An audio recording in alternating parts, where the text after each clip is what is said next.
Abandoned childhood, Anna Matthews and her younger sister, Emily, were born into a world that seemed to have no place for them. Their earliest memories were not of laughter or lullabies, but of a cold, drafty apartment in the outskirts of Dayton, Ohio. Their parents, both struggling with addiction, were shadows more than caregivers, sometimes gone for days at a time, leaving the girls to fend for themselves on canned soup and the odd kindness of a neighbor. Even as children, Anna and Emily learned the language of silence, how to tiptoe around their parents' tempers, how to interpret the creak of the floorboards for signs of trouble, and, most importantly, how to survive. The night everything changed was a stormy one. Lightning framed their parents' final argument. A scream, the slam of a door, and then nothing. When dawn broke, Anna found a wrinkled envelope on the kitchen table, addressed only with the words, "I'm sorry." The girls waited, for hours, then days, hope fading to fear, and fear hardening into resignation. It was a social worker, alerted by a vigilant neighbor, who finally stepped inside their apartment and led them away into the uncertain world of foster care. For Anna and Emily, the system was both a refuge and a crucible. They cycled through a series of foster homes in suburban Ohio, some kind, some indifferent, one or two quietly cruel. In every house, the sisters clung to each other, Anna assuming the role of protector, despite only being 3 years older.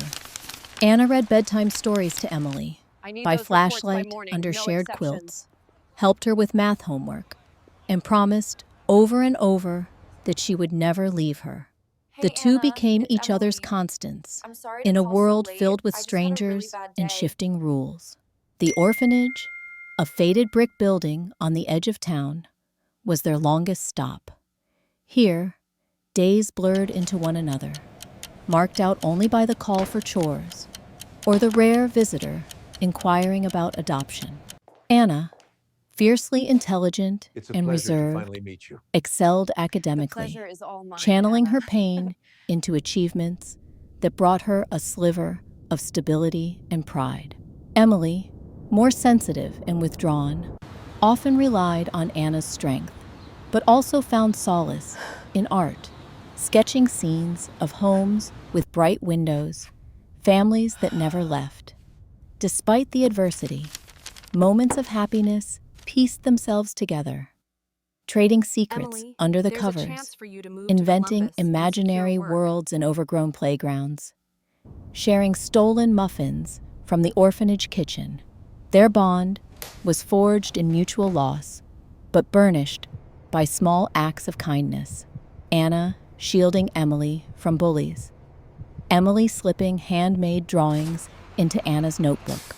Looking back, Anna would remember these years as both a wound and a forge, a time that shaped her hunger to prove herself to a world that had cast her aside. For Emily, the scars were quieter, buried beneath smiles that rarely reached her eyes. Their shared past was a shadow that lingered long after childhood, coloring every choice and every connection. Even as life carried them in different directions, the memory of those abandoned years would remain the tie that bound, and, perhaps, the secret fracture that threatened to break them apart. Turning points as the years unfolded, the paths of Anna and Emily began to diverge in ways neither could have foreseen during their uncertain childhood. Even within the orphanage walls, Anne's determination had always marked her as different. She saw education as escape, pouring hours into borrowed library books, volunteering for every tutoring opportunity, and chasing every scholarship that crossed her path. When Anna turned 18, her diligence paid off. Clutching a faded acceptance letter, she left behind institutional corridors, determined to carve a place for herself at Ohio State University and beyond. Emily, on the other hand, viewed the world through more tentative eyes. The string of foster homes and broken promises had planted seeds of doubt that tangled around her sense of self-worth. While Anna's ambition burned steadily, Emily drifted. She bounced between community college classes and part-time jobs, waitressing at diners, filing papers at drab offices, sketching in her notebook during lunch breaks. Art was her solace, but it rarely paid the rent. The sisters' once unbreakable bond became stretched by distance, adulthood, and diverging streams of hope and resignation. Anna's world transformed rapidly. She quickly rose above her beginnings, propelled by fierce resolve and a network of mentors who recognized her talent. Internships turned into job offers, and by her late 20s, Anna was running her own modest but growing tech startup in Columbus. She learned to navigate professional spaces with poise, though her past always hummed beneath the surface. A quiet reminder never to take stability for granted. Success, however, came at a price. Anna's calendar filled with meetings and weekends blurred into late-night work sessions. Social connections outside the world of business seldom lasted. She kept her history tucked away, revealing only fragments to trusted confidants and never letting vulnerability impede her relentless pace. Loneliness occasionally pressed in at the edges, but she smothered it with ambition, convinced that achieving enough would finally make her worthy. For Emily, the trajectory was less certain. With each job lost, an apartment vacated, she grew more wary of forging attachments or trusting the future. Some friendships ended as quickly as they began, eroded by misunderstandings or the weight of her struggles. Occasionally, she would receive a check in the mail from Anna, sometimes accompanied by a concerned note, sometimes not. Emily would hesitate before cashing them, pride and gratitude warring silently within her. Despite their differences, the sisters reached for each other in small ways. Holiday phone calls, sparse but heartfelt, a text, message on a birthday, a late-night voicemail after a bad day. Sometimes they fumbled through tense conversations about their parents, unresolved grief surfacing in unexpected flashes. Bitterness lingered just out of view, especially when Emily compared her fractured path to Anna's obvious success. The turning point arrived quietly, What did you say? in a way Tell me neither more. would have expected. Anna, sensing Emily's growing isolation, extended yet another lifeline. She offered Emily a chance to move to Columbus, promising to help her secure work with connections from her own network. Emily hesitated, torn between the chance at stability and the fear of once again being cast adrift.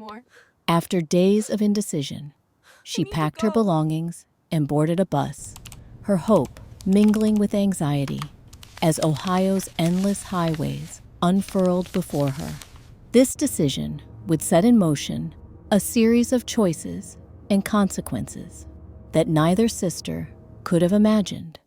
A crossroads where old loyalties, buried pain, and dreams long denied would collide, forever altering the course of their intertwined lives. Reunion and shaken trust.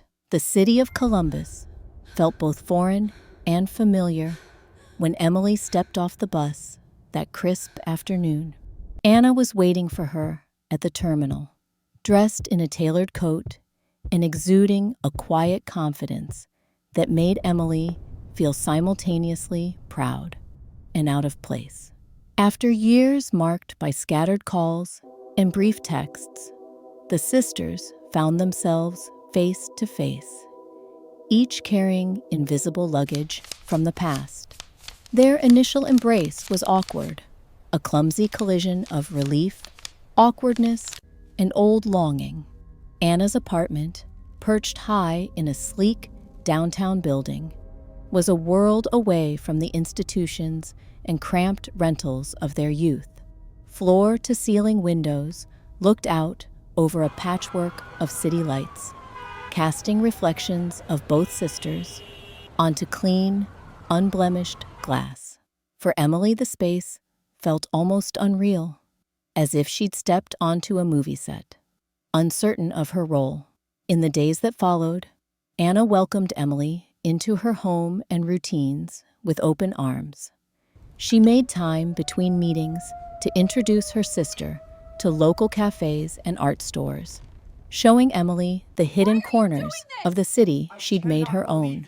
At first, Anna handled every detail, setting up a bank account for Emily, helping her fill out job applications, even gently nudging her toward therapy. Anna's generosity was genuine, but at times, almost overwhelming, and Emily struggled beneath the weight of so much kindness. Old habits, though, ran deep. Emily's gratitude warred with a sense of inadequacy. She flinched at gentle questions about her plans and bristled at Anna's well-meaning advice. The sisters' conversations, while warm on the surface, were laced with the tension of things left unsaid, regrets that hovered between them, and the fear that too much honesty might fracture the fragile peace. Gradually, cracks began to show. Anna, preoccupied by the demands of her growing business, sometimes slipped into a patronizing tone without realizing it. She resented Emily's hesitation, feeling that her efforts went unappreciated. Emily, meanwhile, sensed the unspoken expectations and felt more adrift, her self-doubt amplified by Anna's steady competence. Nights stretched late, filled with anxious silences as each lay awake, wondering how to bridge the gulf between what they remembered and the reality of who they'd become. Matters grew more complicated as Emily started a trial job at a nearby art supply shop. An ill-timed mistake, a batch of misplaced inventory, led to a heated argument with a coworker, and Emily returned to Anna's apartment shaken and humiliated. When Anna responded with practical solutions instead of comfort, Emily pulled away, her resentment swelling beneath the surface. Other subtle shifts strained their relationship. Emily made new acquaintances, a friendly but shifty young man from her job, a tight-knit clique she met at an art class. Anna, protective and anxious, worried aloud about their influence. Emily, desperate for autonomy, bristled at what she saw as Anna's control. The trust they'd rebuilt began to erode, a little more each day, replaced by unspoken suspicions and mounting frustrations. Yet, beneath the friction, glimmers of old affection persisted. On rare, quiet evenings, they reminisced about the orphanage, laughing at long-forgotten pranks and shared dreams. These moments offered fleeting hope that even after years of distance and hardship, the bond of sisterhood might endure. But the distance between them, shaped by the choices and secrets of adulthood, was growing. Without either of them fully realizing it, the cracks in their trust were deepening, a silent chasm, preparing to swallow all that had once seemed unbreakable. Conspiracy and betrayal. The chill of autumn settled over Columbus, painting the city in shades of amber and gray as the days grew shorter. For Anna and Emily, this season brought not just change in the weather, but a deepening sense of unease in their relationship. The tension that had quietly accumulated now hung between them, heavy and difficult to name. Yet beneath the surface, even deeper tremors were beginning, ripples that would lead to the unraveling of everything Anna had worked so hard to build. Anna, as ever, kept herself buried in her work. Her startup, once a bootstrap endeavor fueled by late nights and coffee, had begun to attract interest from investors. She spent her days bouncing between conference calls and networking events, fielding interviews, and pitching to clients. The money was finally rolling in, and with it came new pressures. Scrutiny from investors, competitors sniffing around, and the ever-present anxiety that one misstep might bring everything crashing down. Emily, meanwhile, floundered in the shifting currents of her new life. The job at the art supply store provided little more than subsistence wages, and fitting in proved harder than expected. Her co-workers, friendly at first, slowly revealed their cliques and alliances, leaving Emily on the margins. Only one person seemed genuinely interested in her: Kevin, a wiry, charismatic stock clerk with an infectious laugh and restless energy. Kevin quickly became Emily's confidant.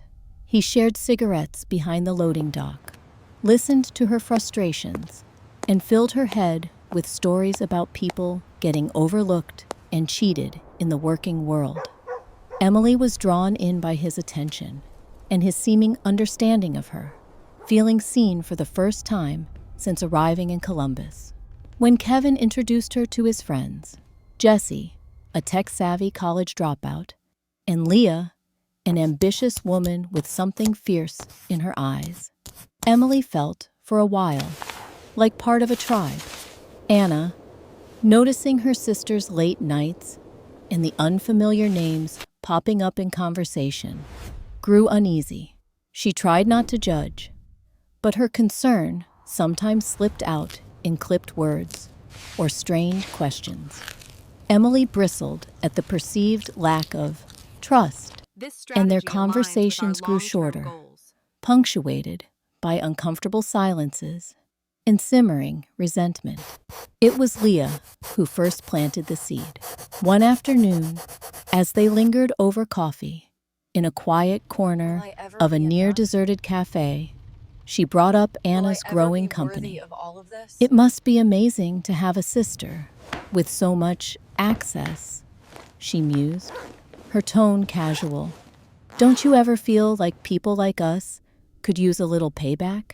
Emily laughed off the comment, but the idea tucked itself away, persistent and insidious. Over the following weeks, the trio wove Emily deeper into their fold. Jesse, with his knack for reading people and computers alike, offered to help Emily get back on her feet. He spoke of opportunities, small ways to leverage information, insider knowledge, or a well-placed favor. It started innocently enough. Emily passed along a public memo Anna had left on the kitchen counter, or recounted snippets about upcoming client presentations. The thrill of being useful fueled Emily's fragile sense of purpose. Kevin and Leah made her feel like more than a shadow in her sister's world. But it didn't stop there. With subtle encouragement, Emily found herself coaxing details from Anna. A password jotted on a sticky note, a USB drive left in the moment, financial statements carelessly discarded in the trash. Anna, trusting her sister implicitly, never suspected a thing. Emily's guilt gnawed at her in the quiet hours of the night, but she silenced it with Kevin's reassurances and the memory of every time she'd felt overlooked or underestimated. Meanwhile, Leah and Jessie took what Emily provided and ran with it. They hacked into Anna's company accounts, siphoning funds through a thicket of shell corporations and rerouting payments until vast sums quietly disappeared. Confidential client data made its way onto the dark web, allowing rivals to swoop in and steal projects out from under Anna's nose. By the time Anna's head of finance noticed discrepancies, the hole had already been dug deep.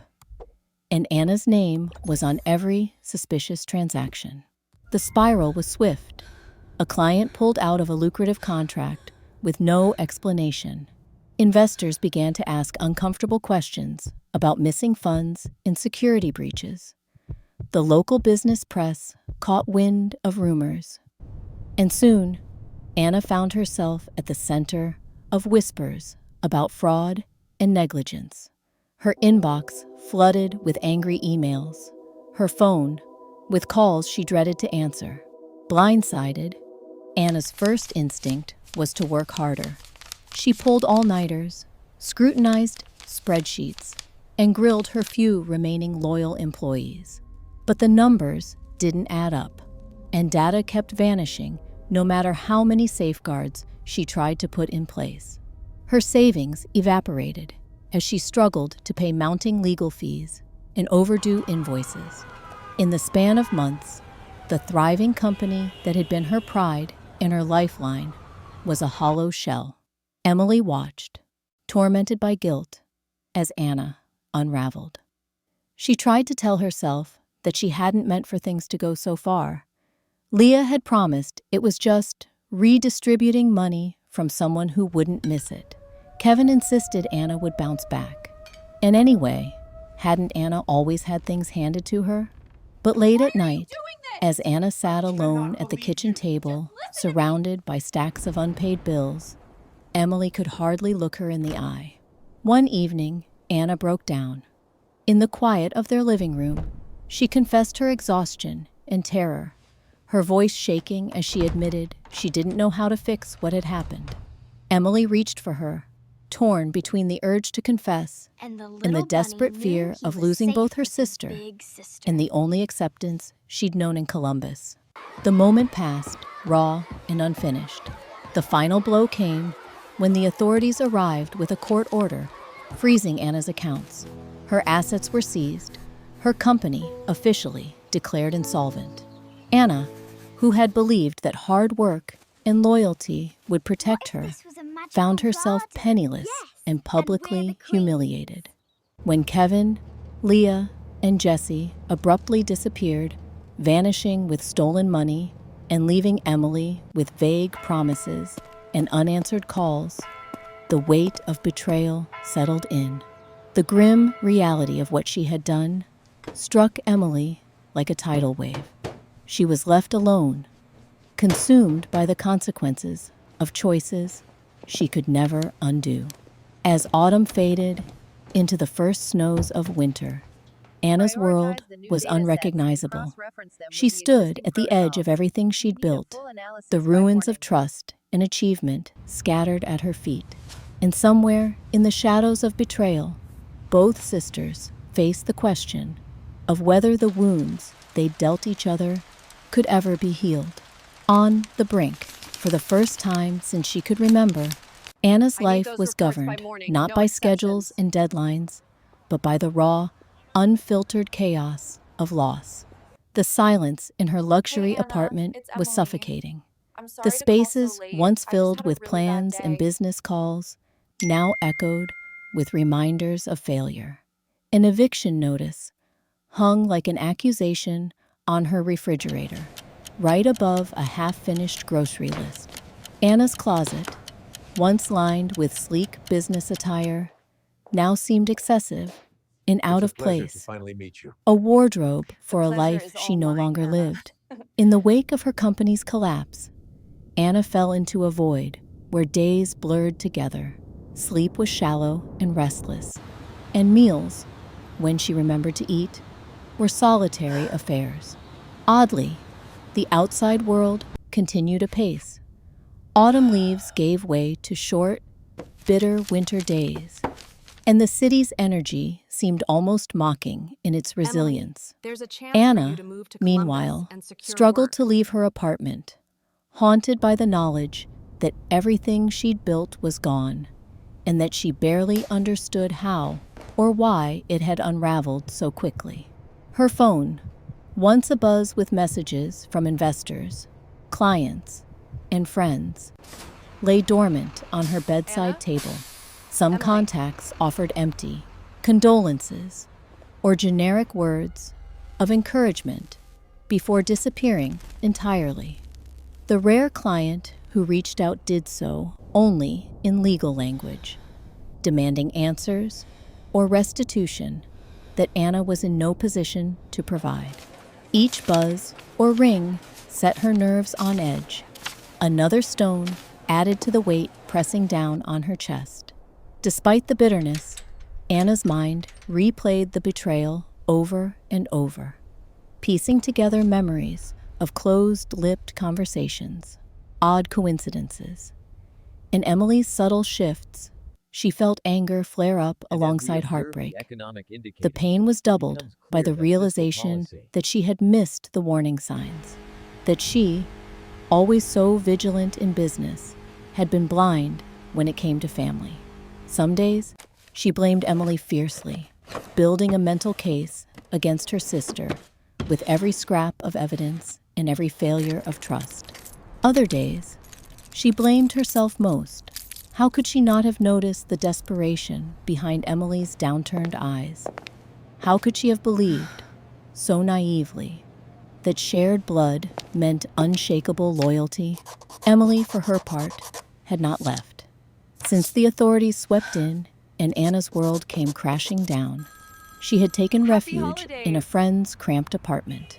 The people she once thought of as allies had moved on quickly, their promises of shared victory dissolving in the fallout. Purposeless and racked with guilt, Emily haunted the city streets by night and stared at the ceiling by day. She considered reaching out to Anna, formulating a dozen apologies in her mind, but never found words that didn't choke her with shame. As days passed, Anna's grief sharpened into anger, and then, at times, into icy resolve. She read articles on fraud and embezzlement, desperate for a clue that would point to the orchestrators. She pored over her bank statements, flagged emails, even the smallest notes she'd ever left in the open. Each new thread seemed to reveal another missed red flag. An unexplained transaction here, a confidential file copied without her knowledge there. The betrayal came alive in technical details and digital footprints, each one a reminder of how deeply she had been fooled. Yet, for all her rational analysis, Anna couldn't stop thinking about the moments she had spent with Emily, their late-night meals, inside jokes, those brief flashes of childhood solidarity amid the coldness of the adult world. It was impossible to separate which memories were genuine and which, now, were tinged with suspicion. The lines between victim and accomplice blurred, and the uncertainty gnawed at her sanity. Anna's days took on an obsessive routine. She spent hours hunched over her laptop, compiling timelines and lists, mapping out connections between Emily and the strange new faces that had entered their lives. Kevin, Leah, Jesse, all names that surfaced in the aftermath, all somehow linked to the pieces of her ruined company. Some nights, she barely slept, so determined to find proof that she scrolled web forums and public records until dawn. She started to suspect not just malice, but manipulation. Had Emily been the ringleader, or just a pawn in something larger? Was their shared past, their family history, inadvertently what had set these events in motion? Haunted by doubt, Goodbye, my dears. Anna tried to I will see you confront soon. Emily directly, dialing her number late at night, only to hang up before the call could connect. The urge for answers was tangled with a deep fear of what those answers could mean, not just for her company, but for the last bond of family she had left. What did you say? Each unsuccessful attempt me at more. contact hardened her resolve to find the truth herself, to rely on nothing but facts. Isolation became Anna's constant companion. Friends grew scarce, unsure how to approach her or yoked by the awkwardness of shared history. She turned cool to their outreach, unwilling to explain herself or be pitied. Instead, she poured her battered spirit into research, building new walls out of suspicion and determination. There were moments when despair almost swallowed her, when she remembered her parents' abandonment, the orphanage years, and how every stability in her life had always crumbled. I cannot make it tonight. But a stubborn kernel of fire remained, the knowledge that she had risen from nothing once before. Anna clung to this memory, even as the world insisted on her failure. She started to view her suffering as another problem to be solved, another system to be navigated. And in this reframing, action became possible. One morning, running on too little sleep and too much coffee, Anna made her way to a legal aid center in downtown Columbus, determined for the first time to fight back in an official capacity. There, amid pamphlets and institutional furniture, she met with a paralegal who listened, took notes, and promised to help her begin to unravel the deception. With each appointment, Anna learned not just about legal recourse, but about herself, the contours of her resilience, the stubbornness that had always been her shield. In the evenings, Anna's mind wandered backwards through every chapter of her life that had brought her here. She remembered a promise she once made to Emily as children, under the threadbare blankets of their foster home. "I won't let anyone hurt us. I'll always protect you." Now, with the bitter knowledge that it was her own sister she needed protection from, Anna vowed, quietly but fiercely, to never be so vulnerable again. As winter deepened, Anna stood at the brink, her old life lost, her new future uncertain, yet her resolve stronger than ever. She realized that survival would mean more than healing old wounds. It would require the courage to expose the truth, no matter how painful, and the determination to reclaim the dignity and hope she once fought so hard to secure. And somewhere in the city's hush, beneath the cold sky and among the empty streets, Anna took her first tentative steps back toward the world. Not as the woman broken by betrayal, but as someone quietly preparing to rise, stronger and wiser, from the wreckage. The first steps of retaliation, the first true snowflakes of winter, drifted past Anna's window as she sat, huddled over her battered laptop, gathering herself for a battle she'd never imagined she would have to fight. Defeat had rewired her, chipping away the old certainties she'd built her life upon. The shock and sorrow of loss were still fresh, but in their wake, something hard and resolute had begun to grow. A need not just for answers, but for a reckoning. Anna's return to the world began not with grand gestures, but with small, stubborn steps each morning. She forced herself out of bed, showered, and dressed as if she still mattered. Her apartment, stripped of its trappings of success, had become a war room. Walls lined with sticky notes, bulletin boards crowded with timelines and photographs, notebooks full of keywords and connection charts. She mapped every financial transaction, every odd email, every name and date that might fit into the convoluted puzzle now consuming her days. At the Legal Aid Center, Anna was no longer just a victim seeking help. She became a partner in her own defense. The paralegal assigned to her case, a sharp and empathetic woman named Ms. Franklin, was struck by Anna's methodical notes and tech-literate insight.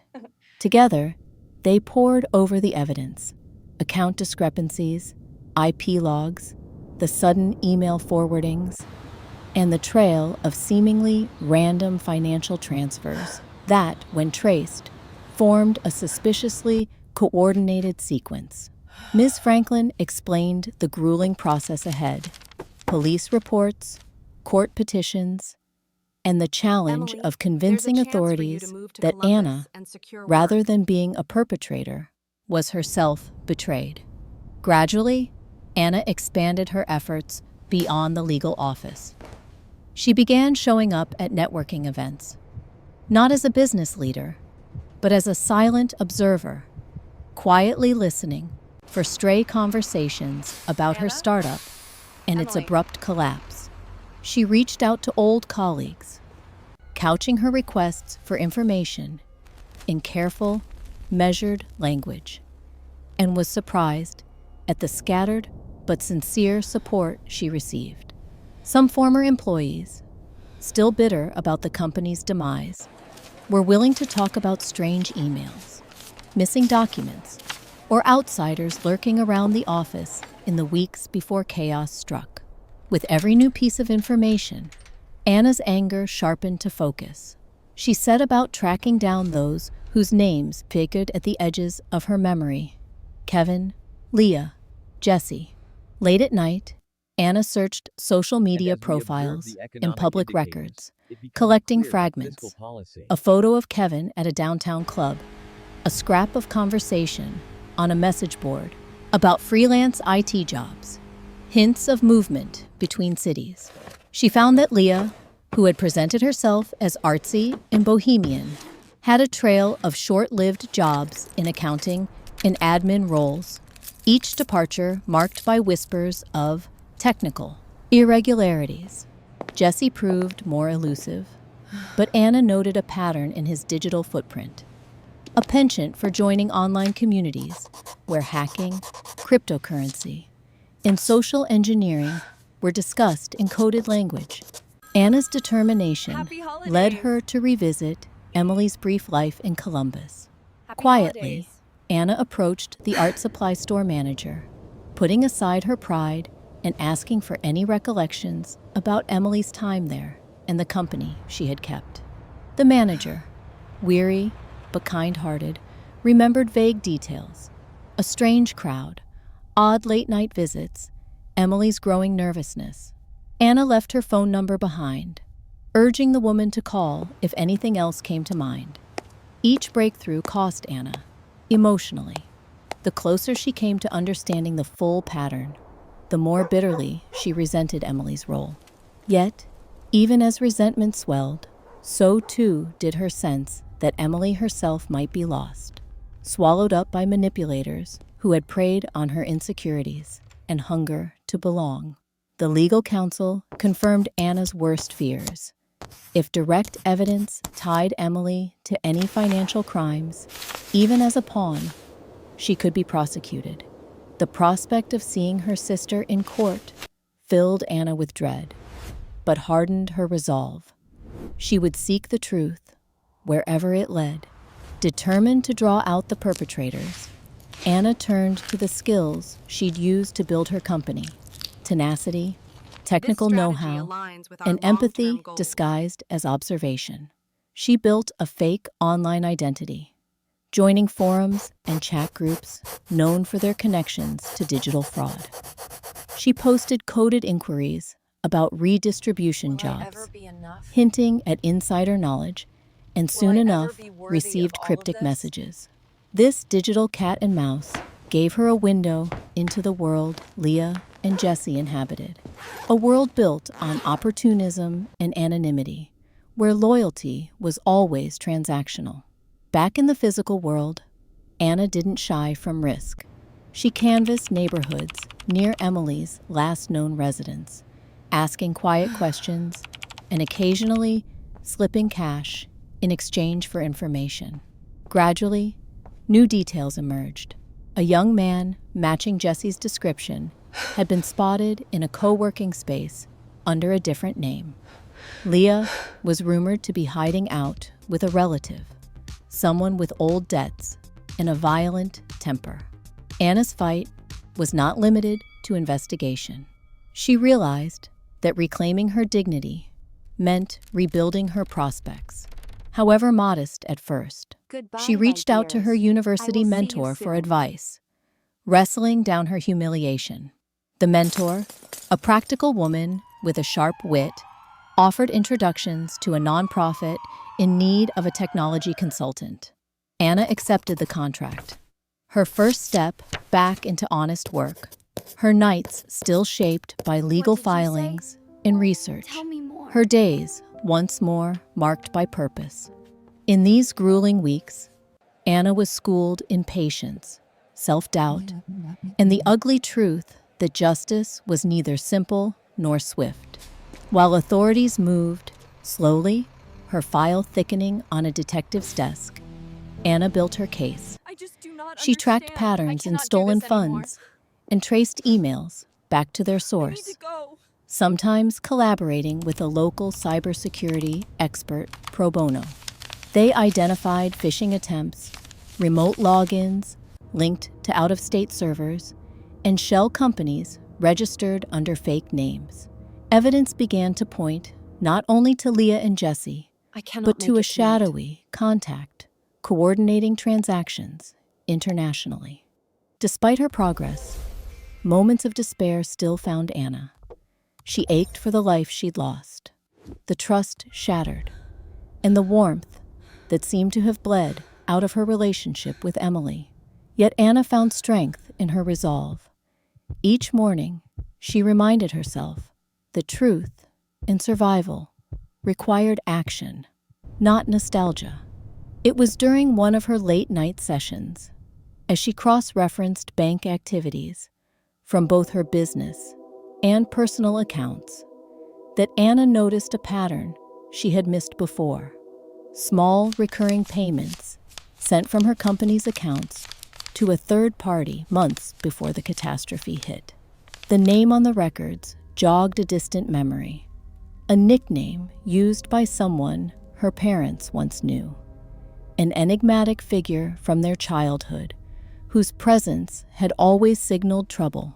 Anna's heart raced. The web was wider, the roots deeper than she'd ever realized. Armed with a new lead, Anna gathered her documents, prepared for the next stage. The storm was not over, and her trust in the system was thin. But now, for the first time since losing everything, Anna felt a measure of agency returning. Her quest was no longer just for restitution, but for understanding of herself, of Emily, and of the family legacy that seemed to haunt every decision. As dawn crept gray and clear across Columbus, Anna closed her laptop and glanced at her war room, the stacks of paper, the Post-its, the old photograph of two little girls clinging to each other in a world that had not cared. She whispered a promise to her former self. This time, I will not be powerless. With the faintest glimmer of hope, Anna steeled herself for the battles yet to come. The truth revealed. The icy grip of winter was just beginning to loosen when Anna received the phone call that would shatter the final illusions about her past. It came from Ms. Franklin, her steadfast legal ally, who had spent weeks wading through digital records, old legal files, and obscure family documents. Anna had become familiar with the rituals of investigation, the phone interviews, the cryptic emails, the hours parsing spreadsheets. Yet nothing had prepared her for the gravity in Ms. Franklin's voice that morning. "There's something you need to see for yourself," Ms. Franklin began, her words measured and grave. Anna's stomach twisted. She bundled herself into a heavy coat and made her way across the city, every step heavy with anticipation and dread.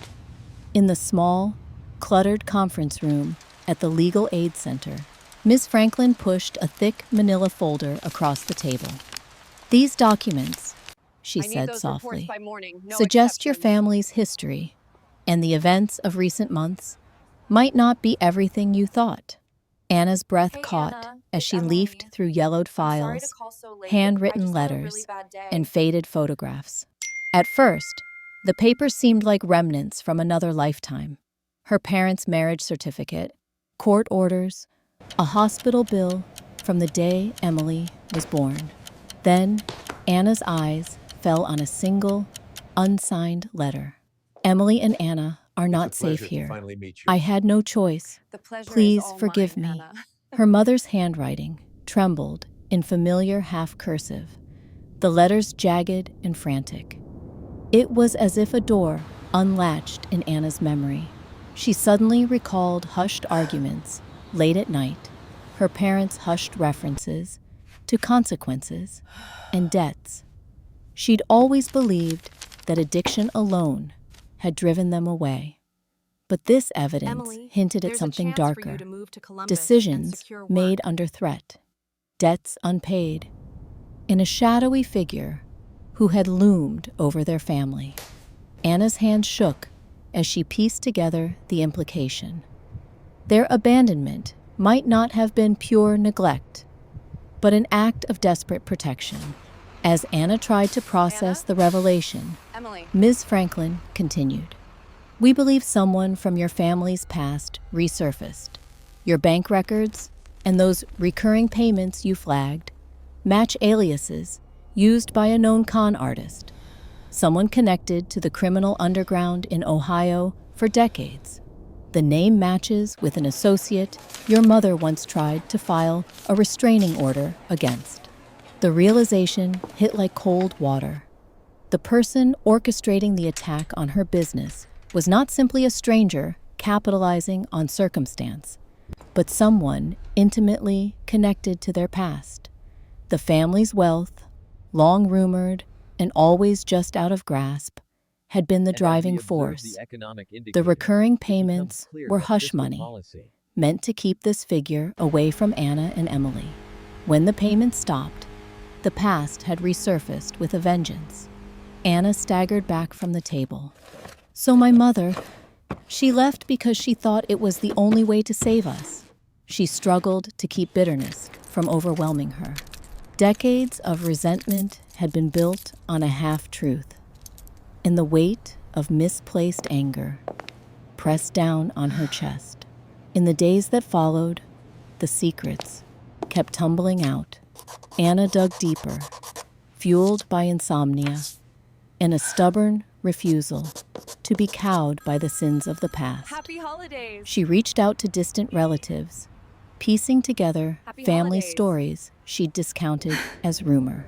An elderly aunt revealed that Anna's mother had indeed inherited a small family fortune in her youth, but that a portion of it had vanished under murky circumstances. Lost to bad men after a failed investment. When Anna's father refused to pay, the threats began again, escalating until her parents dissolved in fear. Meanwhile, Emily, after weeks in need, hiding and guilt, received a message from Anna. Anna laid out the evidence, the debts, the threats, the manipulative third party who had preyed on both of them. She spoke with no accusation, only weary clarity. You weren't just tricked, Em. You were targeted. They used our past against us. Tears slipped down Emily's face. I should have come to you. I thought I was in control, but I was just desperate. I wanted us both to have something, even if it meant trusting the wrong people. The conversation that followed was painful, a slow unspooling of confession. Emily shared how Kevin and Leah had dangled information about Anna's finances, promising quick fixes and second chances. She admitted the shame she felt, the guilt at not stopping when she knew things were out of control. Anna listened, sometimes silent, sometimes angry, but always searching for the truth. Together, the sisters realized the plot was bigger than the immediate betrayals. The person pulling the strings had orchestrated the scheme not only to take Anna's money, but to finish a vendetta that began long before either of them could remember. Leah's background, including old family ties to Anna's mother's hometown, suddenly made sense. It wasn't a random con. It was the culmination of years of resentment and unresolved secrets. With this new context, Anna and Ms. Franklin began working with the police, providing them with both the digital breadcrumbs and the family documents. Investigators confirmed that Jesse and Leah had connections to the ringleader, known in the criminal world as Mr. Gray. Emily, after weeks of fearing prosecution, was offered immunity in exchange for testimony and evidence, a chance to help Anna, for once, rather than hurt her. Late at night, Anna reflected on the meaning of the revelation. She thought of her mother's choices, the sacrifice, the failures, the love warped by fear. She remembered the promise she'd made to Emily, to protect her no matter what. The secret fracture in their family was now laid bare, but so too was the possibility of healing. Facing the truth did not erase the suffering, nor did it instantly rebuild trust. Anna knew the road ahead would be long and uncertain. Still, as the winter clouds broke and sunlight finally touched the city's frozen streets, there was a sense of resolution. The cycle of secrecy and betrayal had been broken, and now it was up to Anna and Emily to decide what came next. Whether old wounds would become scars, or, just maybe, a foundation for something new. As Anna walked beside Emily through the thawing city, I cannot make it tonight. She realized that the truth, though harsh, was not the end of their story, but the beginning of a new chapter, one written in hard-won honesty and, perhaps someday, forgiveness. Confrontation, in dialogue for days after the revelation, a tense hush settled between Anna and Emily. The truth had cracked their relationship open, leaving raw wounds and unanswered questions. Yet, beneath the grief and anger, both recognized that the years of avoidance were over. It was time to face each other honestly, perhaps for the first time since childhood. The confrontation was not sudden, but arrived one cold, clear afternoon. Anna, unsure how to begin, invited Emily to a quiet corner cafe, the sort neither of them would have chosen before all this, but which now felt safe in its anonymity. Emily arrived first, hands wrapped nervously around a mug of tea, her eyes downcast as Anna slid into the seat across from her. For a long moment, silence stretched between them, filled with all the things they had never said. Traces of childhood familiarity flickered in the way Anna studied Emily's fidgeting hands, in the way Emily's lips pressed together as if to hold back tears. Anna was the first to speak, her voice low but determined. "I need to know why. Not the excuses, not what Kevin or Leah promised you. Why did you let it get so far?" Emily's hands trembled. "I was scared, and I was angry, I think, at you, at myself, at everything that happened to us. I always felt small beside you, Anna. Even your kindness just reminded me of all the things I didn't have. Courage, certainty, control." The admission burned in the air. Anna forced herself not to interrupt, letting Emily's confession unravel. Emily's eyes darted away. "Kevin, he listened. He told me I deserved more.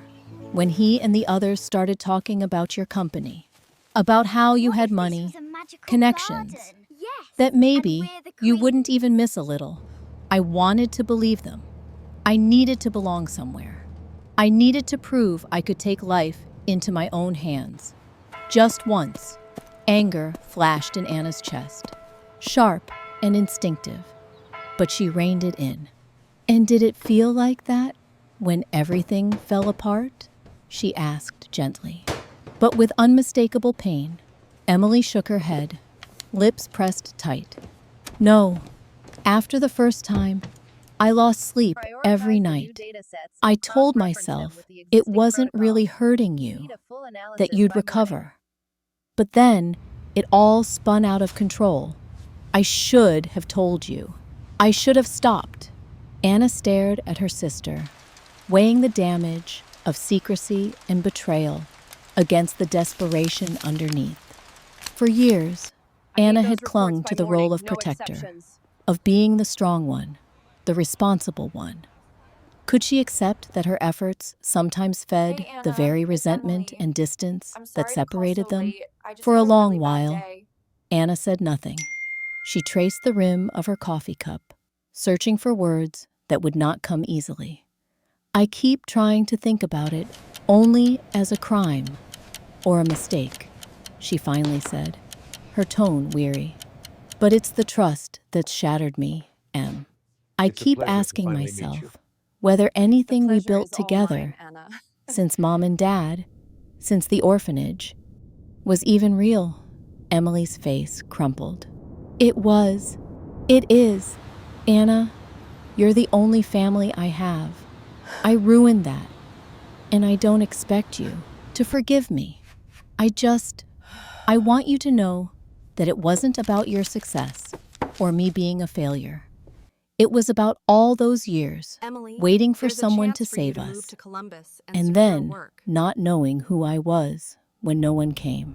A beat of silence passed, thick with memory. Anna was transported back to those endless foster homes, to nights whispering promises under blankets, to the ache of abandonment that had never really left either of them. She realized for the first time how much she and Emily's adult choices were shaped by the invisible architecture of childhood loss. I spent my whole life thinking if I worked hard enough, if I built something solid, we could finally be safe, Anna admitted, her voice cracking. But what I ended up building was a wall, not a home. Emily reached across the table, hesitantly, as if expecting her hand to be slapped away. Anna surprised herself by taking it. The gesture was small, uncertain, but powerful. The conversation turned, at last, to the future. I gave the police everything I knew, Emily said quietly. I'm cooperating. They say I might get immunity if I testify. And if it helps you clear your name, I know it won't fix things, but I want to try. Anna nodded, relief and sadness mingling. You're not the only one who has to rebuild. I thought I could carry the past alone, and we both saw where that led. Their dialogue shifted between past and present, blame and regret. But beneath every word was an undercurrent of longing, for understanding, for some path forward. They talked, truly talked, about their parents, about the patterns they had never seen, about the fear of never being enough. Anna admitted her own sense of failure, her need for control, and the isolation that success had brought her. Emily, for her part, spoke honestly about her envy, about the deep vulnerability that had made her so easy to manipulate. As dusk settled outside, the sisters found a tentative peace. Not forgiveness, not yet, but the beginnings of it. There were promises made, to be present, to speak more openly, to seek therapy not just for Emily, but perhaps together. Anna agreed to meet with the authorities again, now supported by Emily's testimony and evidence. Emily, eyes rimmed red but resolute, promised to see this through no matter the cost. Walking out into the evening, the air brittle but almost hopeful, Anna knew repair would not happen overnight. Trust would come back slowly, if at all, but for the first time since their lives fell apart, she felt the ground beneath her feet. Unstable, yes, but real. In facing each other, swords down and shields set aside, Anna and Emily began to trade silence for truth. This strategy Years of aligns running, with our long-term hiding, goals. and hurting had brought them to this moment, a crossroads where honesty offered a new kind of fragile hope. What lay ahead was uncertain, but at last, they were facing it together. The inheritance reckoning. The first hints of spring thaw mingled with the soul. Sharp winds of March as Anna and Emily, forever changed by their ordeal, faced the remnants of a legacy neither had wished for nor dared to confront. The secrets of their parents' past, the damage wrought by betrayal, and the poison that had seeped through generations now demanded a reckoning. The process began, fittingly, in a small, wood-paneled office downtown, where Anna and Emily sat side by side, hands folded tightly in their laps, as the family attorney, Mr. Fleet, leafed through a stack of documents. It was the first time they had seen each other since the police investigation reached its end.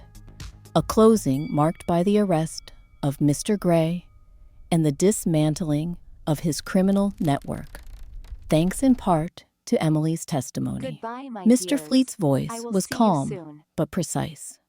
"Your mother's estate was never fully closed," he explained, passing them copies of letters and court documents dated nearly 2 decades ago. There were assets held in trust, encumbered by legal disputes and, it seems, efforts at blackmail. What did you say? Now that certain claims Tell me have more. expired and the primary threat has been removed, we can settle the estate's disposition at last. Anna scanned the paperwork, her mind reeling. The inheritance, a sum she had heard rumors of as a child, then dismissed as fairy tale, was real. There was a small house in northern Ohio and a bank account, its balance modest but significant to girls who once hoarded spare change for groceries. Yet the weight the inheritance carried was more than monetary. It was battered by memory, guilt, and the cost of survival. Neither sister spoke for a long time. For Emily, the discovery triggered a tide of shame and confusion. She ran her fingers along the signatures of parents lost to years of fear, wondering if any of what remained was rightfully hers. Anna, more practiced at suppressing emotion, kept her face neutral, though her heart trembled with anger for all that had been withheld by those who'd claimed to love them, and all that had been destroyed by deceit. Mr. Fleet began to outline their options. The assets could be divided and sold, creating a clean financial break.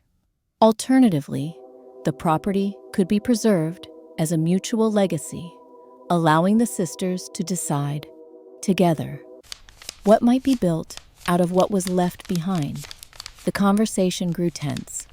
Emily spoke first, voice tentative. "Part of me thinks we should just get rid of it.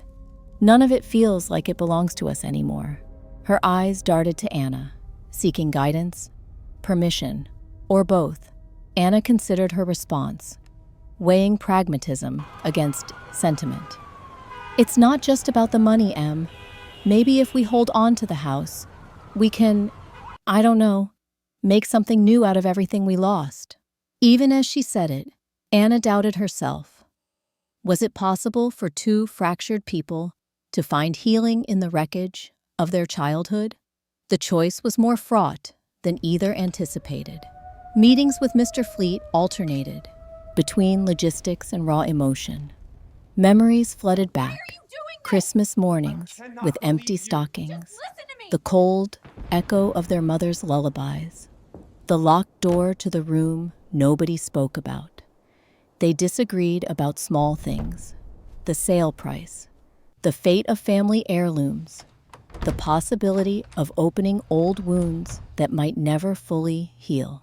Yet, amid the conflict, a fragile cooperation began to form.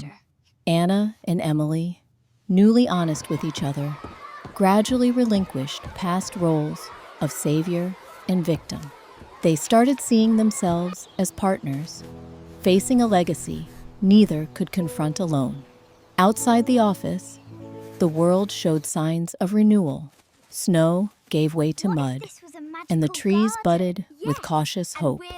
On weekends, Anna and Emily drove to the old house, key in hand. The place was dusty and worn, windows clouded with years of neglect. But cleaning it together gave them space to talk, to remember. They found boxes of forgotten photographs, yellowed school report cards, and knickknacks from a time when love, however broken, still bound their parents to them.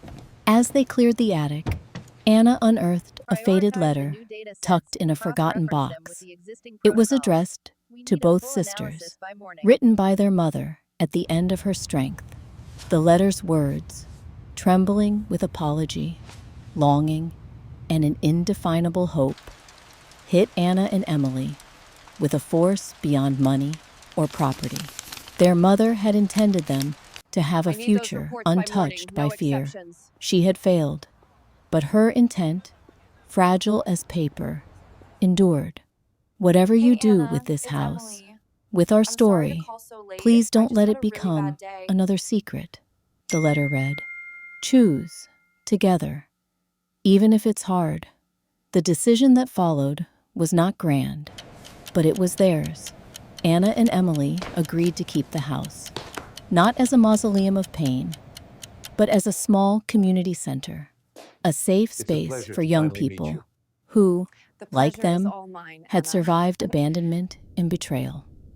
It would take time, grant writing, and more forgiveness than either believed they possessed, but they would try. The inheritance would not be a relic, but a springboard. On the day they signed the papers, Anna felt a quiet sense of closure and the faintest seed of something like pride.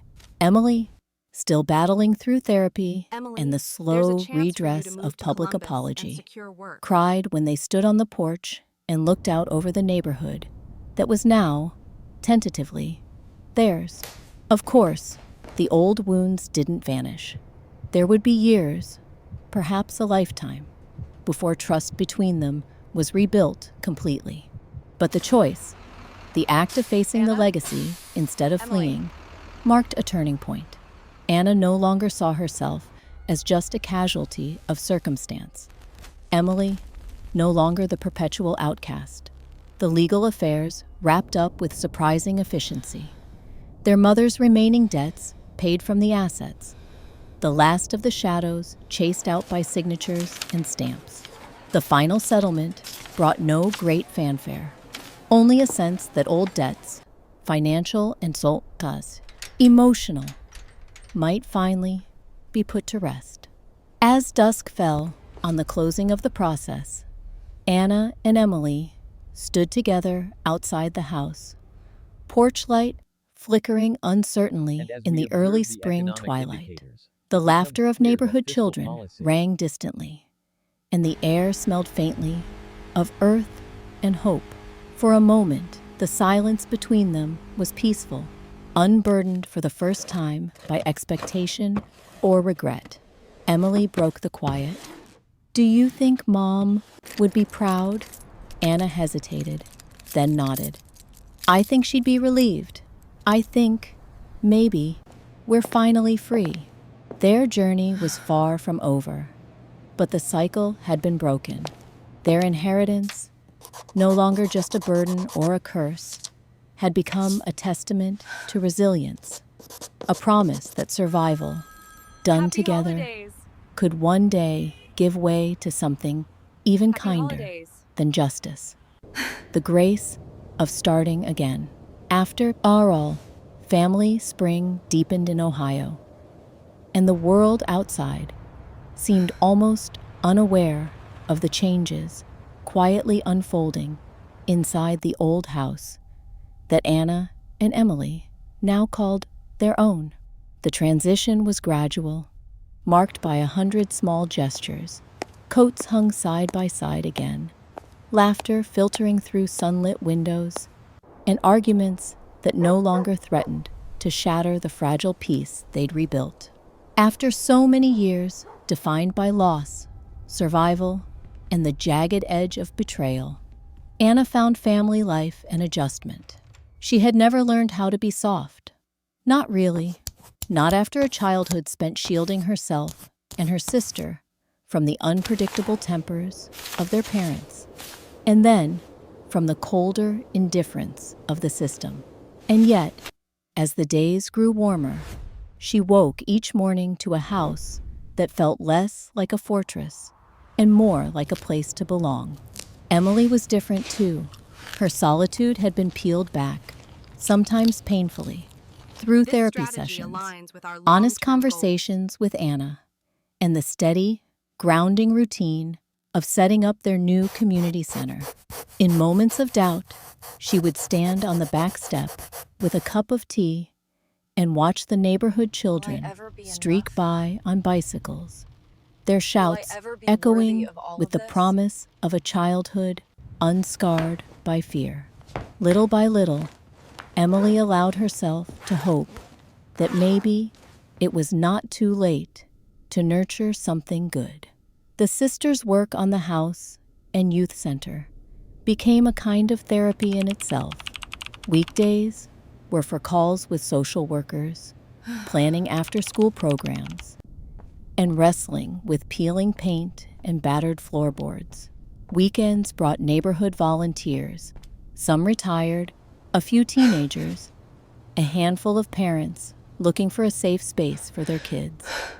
Anna found herself moved by the generosity of strangers, amazed by how the simple act of building something, for others, helped patch the holes in her own life. For Emily, the process was a lesson in patience and humility. She took art supplies from storage closets and set up a table by the living room window. Sitting with kids who reminded her of a younger self, she taught them to sketch, paint, and imagine, a quiet gift grown from years of dreaming her way out of hardship. The children responded in kind, their trust so easily given, their questions so direct that it sometimes shook her. One evening, after the others had gone home, a little girl pressed a scribbled crayon drawing into Emily's palm. "You can keep it, Miss M, so you don't feel sad here." Anna witnessed these moments from the sidelines at first, respecting Emily's space while tending to organizational tasks that suited her best. Budgets, paperwork, emails to potential donors. Yet, with each passing day, Anna felt less like a machine designed for crisis and more like a person fully present in her own life. Family dinners became rituals, sometimes silent, often awkward, occasionally joyful. They cooked the dishes they remembered from childhood, or tried to, laughing at botched recipes and kitchen mishaps. These became the new anchors that steadied them. Occasionally, the scars surfaced. There were nights when Anna awoke from dreams of locked doors and shouted threats, her chest tight with memories. There were days when Emily struggled with guilt or sudden flashes of anger, reminders that recovery was neither linear nor easy. In these moments, they no longer retreated into silence. Sometimes they fought, honestly, openly, and even fiercely. Just as often, they sat together in the quiet, letting the presence of family do what words could not. The legal and financial messes of the past year slowly receded. Anna's name was cleared, and though her reputation in the business community still bore the faint aroma of scandal, her willingness to fight for the center helped shift public perception. Local journalists ran stories on the Matthews sisters' efforts, focusing not on their dramatic fall from grace, but on the practical hope they offered to other kids in need. The attention brought new faces and fresh support, And Anna no longer felt the isolated burden of her old roles: protector, provider, martyr. With time, Emily asked more of herself as well. She continued therapy, acknowledging how much her longing for connection had once made her vulnerable to manipulation. She apologized directly to Anna, more than once, not out of obligation, but as an act of self-respect. Anna, in return, struggled to voice a forgiveness that grew roots through repeated, everyday kindness. Their partnership remained imperfect, but it was real. That spring, they planted a garden in the backyard. Tomatoes, green beans, a row of daffodils, intentional acts of faith that the future could be cultivated and not just endured. Children from the neighborhood came to help, getting their hands dirty, sharing stories of their own fractured families and bright ambitions. Anna realized that family, for the first time in her life, didn't just mean the ties of blood. It was a practice, a choice, renewed each day in patience, attention, and the willingness to show up. Their mother's old letter, worn and fragile, found a home in a frame above the center's front desk, a reminder of promises broken, and, unexpectedly, a roadmap for healing. Beneath it, Anna hung a photograph of her and Emily as children, arm in arm in some long-forgotten foster home, their faces serious, yet hopeful. The community center's name, Second Light, was chosen for what it represented to both sisters: a chance at warmth and belonging, even after the first flame has gone out. By summer, the center was bustling. Homework club met in the early evenings. Art projects spilled into every free corner. Teenagers shyly began forming bonds that would last beyond crisis or hardship. Anna watched from her office door and felt the peace of movement restored. Emily, on her part, carried less and less of the world's heaviness in her posture, her eyes sharper and more certain. One evening, after closing, Anna and Emily sat on the porch, the sky awash with the last flush of sunset.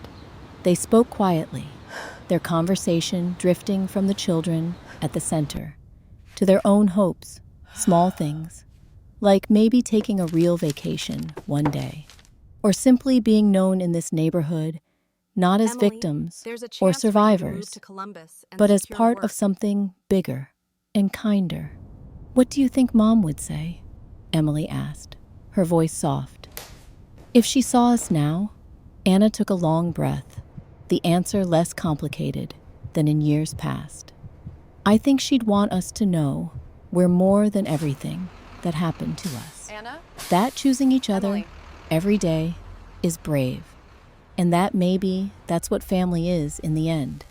Not just what you're born into or what you lose, but what you rebuild." The porch light flickered on, casting a gentle glow as the city settled into night. For the first time in a long while, Anna felt the possibility of gentle tomorrows, of peace, of hope, and above all, of belonging that outlasted pain. Together, with all the hardship and love that had brought them here, Anna and Emily faced the future as sisters. Whatever else happened, whatever new storms might come, they knew, after all, family remained. And this time, it was theirs to choose.